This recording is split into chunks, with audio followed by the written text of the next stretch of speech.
Oiê, pescadores! Oiê. Estou aqui com Luísa Adas, maravilhosa. A gente já fez conteúdo juntas pro Instagram, mas pra pescador é a primeira vez, né, Lu? É verdade, eu amo, sou a maior fã de todas. Muito feliz, a Lu é maravilhosa, mega especialista, então estamos na melhor companhia possível aqui na SP Arte. Muito animada, vou fazer muitas perguntas leigas pra Luísa, mas ela tem toda a paciência do mundo. E vamos conversar e filosofar também um pouquinho de arte. Então, Mara, amiga, vamos. Bem-vinda! Pra gente começar, Lu, eu queria que você me explicasse, aqui a gente tá na Bienal, né, do Parque Ibirapuera. E aí aqui tem esses 3 andares, na verdade 4, ainda tem um lá embaixo, que é a parte de design. A gente não vai entrar nesse episódio na parte de design, pode ser que a gente volte ano que vem pra isso, mas é muita coisa. Perfeito. Mas eu queria que você me explicasse desses 2 andares principalmente, esse segundo andar e o primeiro andar, que o terceiro acaba ficando uma coisa mais para marcas e não tem tanta exposição. Perfeito. A SP Arte, na verdade, ela é uma feira de arte. Muitas pessoas pensam que ela é uma grande exposição, mas na verdade ela tem fins comerciais. Então a SP Arte é essa feira em que cada espaço que a gente vê aqui é uma galeria de arte que expõe trabalhos que vão ser realmente vendidos ao público. Esses 2 andares, de o que você se referiu, do térreo e esse primeiro andar que a gente está, eles são dedicados a galerias de arte de mercado primário e secundário. O que isso significa? Galerias de mercado primário são galerias que representam artistas diretamente. Ou seja, é quase como se fosse, né, se a gente tem na publicidade a questão do agenciamento de pessoas, de artistas, na arte funciona um pouco parecido com, claro, diferenças no sentido de que a arte, o objetivo de uma galeria de mercado primário é representar artistas para que esses artistas sejam vendidos para coleções, para museus, para que esses artistas sejam institucionalizados e alcancem aí sucesso na sua carreira. Já as galerias de mercado secundário são aquelas que vendem obras de artistas que não são através de uma representação direta, né? Então, se a gente tem artistas modernos como Tarsila do Amaral, Di Cavalcanti, Portinari, e inclusive também artistas contemporâneos como Adriana Varejão ou Beatriz Milhazes, esses artistas podem ter representações de uma galeria específica, mas também podem ser vendidos por outras galerias que podem recomprar obras de coleções e revender para novos colecionadores. Então, essa é a principal diferença. Não são exclusivos, né? Não são exclusivos necessariamente, exato. Vamos lá, vamos andar. Bora!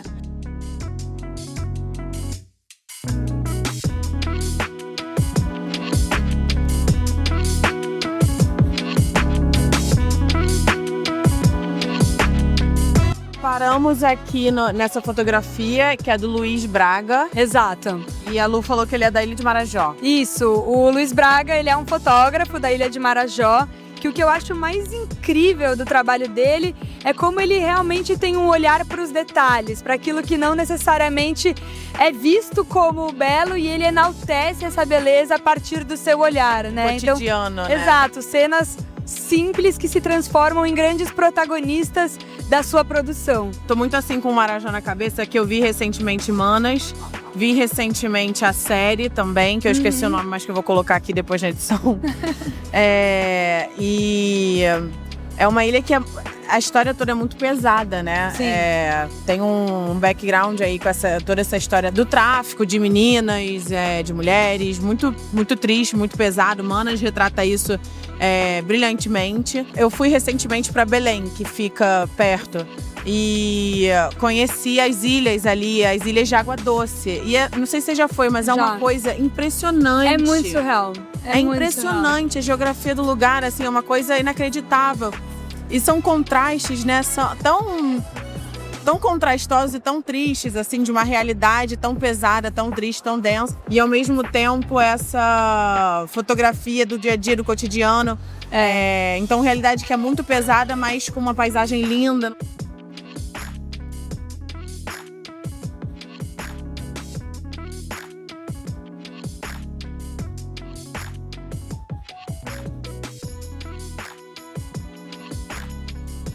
Ele fala de mitologia, história da arte, cosmologia pessoal, é um homem gay com um casamento lindo.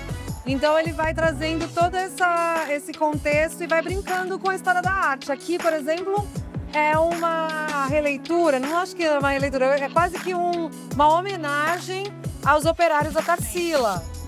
Então ele vai brincando com temas da história da arte, de mitologia. Ele é uma graça.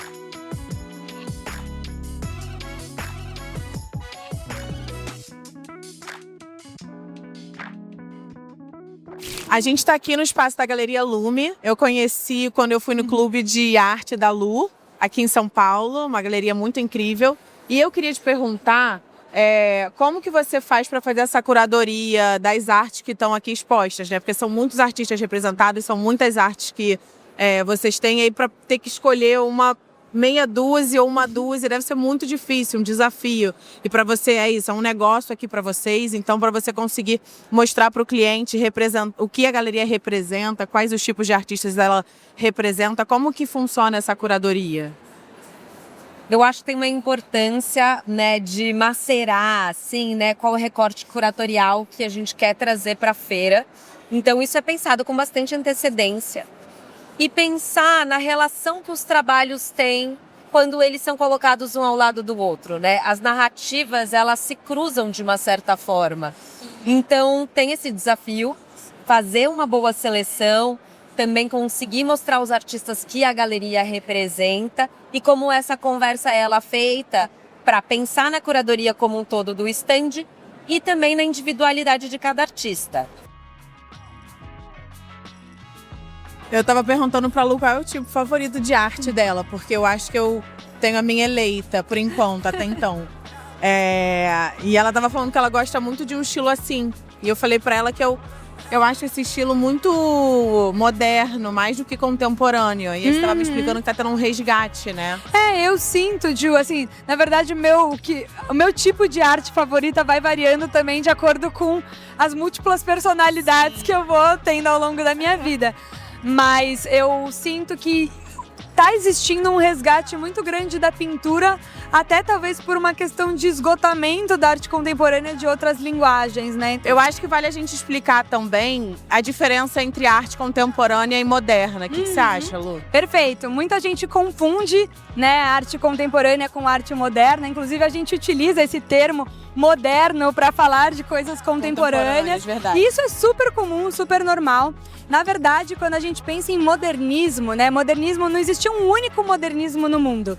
De acordo com o país, então se a gente vai para a França, se a gente vai para os Estados Unidos, se a gente vai para o Brasil, a gente tem diferentes formas de modernismo. O modernismo foi, né, de forma geral, quando a gente utiliza esse termo, ele se refere a um movimento disruptivo que propôs realmente um novo olhar para a arte. Então, se antes a gente tinha uma arte mais voltada para a arte acadêmica, para a arte figurativa, né, do ponto de vista mais tradicional, o modernismo busca justamente ser o primeiro grande movimento, né, que, claro, assim como eu disse, de acordo com o país, teve suas diferenças, mas para trazer uma ruptura para isso, para pensar em outras formas de produzir e de expressar a arte. Já a arte contemporânea, ela é considerada principalmente a arte que foi produzida e que é produzida depois da década de 50. Né? Então são artistas que já passaram por esse momento de ruptura e que a partir disso pensam em novas linguagens, novas formas, né? Então a partir da arte contemporânea surgiu a performance, que era uma coisa que não existia tanto no campo das artes visuais, outras formas de pensar realmente a produção artística para além da pintura e da escultura, né? Então a arte contemporânea é esse grande emaranhado de múltiplas formas de expressão de arte que fazem a gente olhar com um olhar mais crítico, mais reflexivo para o mundo que nos permeia. Muito bom. Qual será que vai ser o nome do próximo movimento artístico que vem aí? A gente Pois tem que começar a pensar. Pós-contemporânea.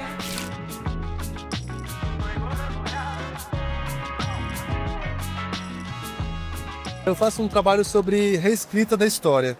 Então, eu olho para a história do Brasil e, de alguma forma, tento reescrever essa história baseada na memória. Então, a máquina de escrever já foi um instrumento burocrático utilizado pela ditadura para criar censura, para ditar o que o Estado devia e o que o cidadão não podia, para invadir terras. Então, eu pego esse mesmo instrumento que foi usado para isso e reconfiguro ele para um outro lugar, criando, de fato, uma história de um futuro. É como se eu desse para a máquina de escrever um caminho de utopia.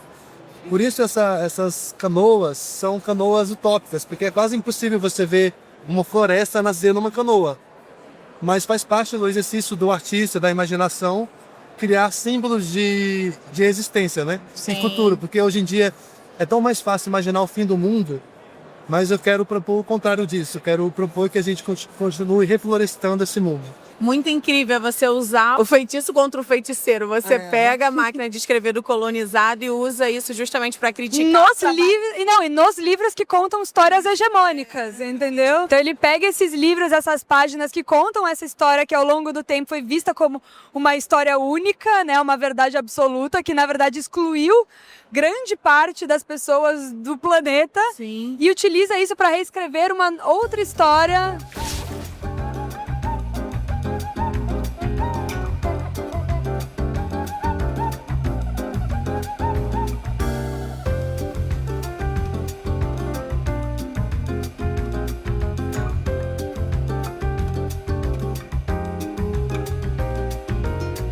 E aí, Gil, agora eu que te pergunto, o que você achou da feira? Quais foram as suas impressões?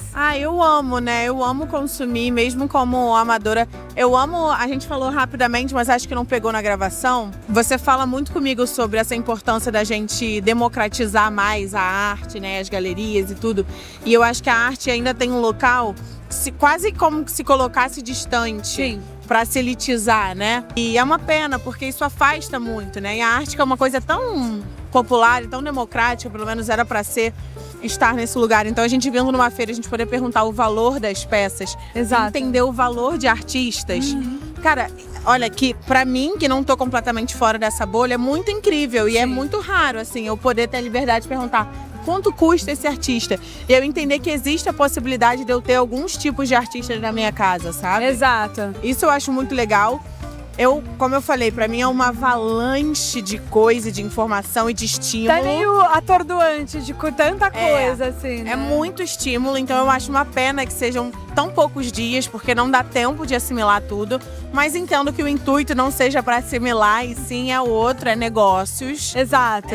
Não é uma exposição, mas é muito maravilhoso. Eu, assim, todo ano eu venho, todo ano eu faço questão de vir, seja aqui, seja no Rio, na Arte Rio, porque eu acho muito incrível estar sempre consumindo arte e conhecer artistas nossos, brasileiros, que eu acho mais... E eu acho que arte é muito também sobre a gente ocupar, né? A gente acha que por se tratar de museus, de artes visuais, a gente não pertence a isso, quando na verdade isso diz respeito a nós, porque essas produções foram feitas por pessoas de carne e osso. Então a gente poder ocupar esse lugar, conversar com os galeristas, não se intimidar, é também a gente colaborar para que esse ecossistema seja cada vez mais aberto. Então, não tenha medo, venha, frequente, pergunte os preços, as pessoas estão aqui para isso.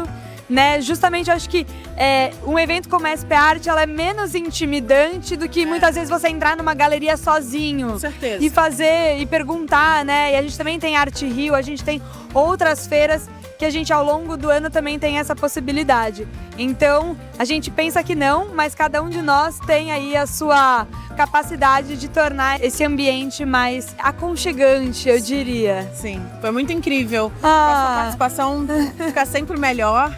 E espero que vocês tenham gostado também. Escrevam aqui nos comentários pra gente qual foi a obra favorita, alguma curiosidade que vocês não sabiam, que gostaram de saber. Exato. E nos vemos no próximo. Ano que vem, tem mais? Será ainda esse ano, vou levar a Luísa pro Rio. Vamos. Em outros lugares pra gente fazer mais edições de arte. Obrigada, Ju. Obrigada por esse espaço. Você, não sei se vai colocar isso no vídeo ou não, mas você é sempre muito generosa, muito aberta, e a gente precisa muito de pessoas como você fazendo esse trabalho tão importante de ajudar a engrandecer esse lugar. Então, eu não tenho nem palavras para te agradecer por isso, de verdade. Muito obrigada. Obrigada, meu amor.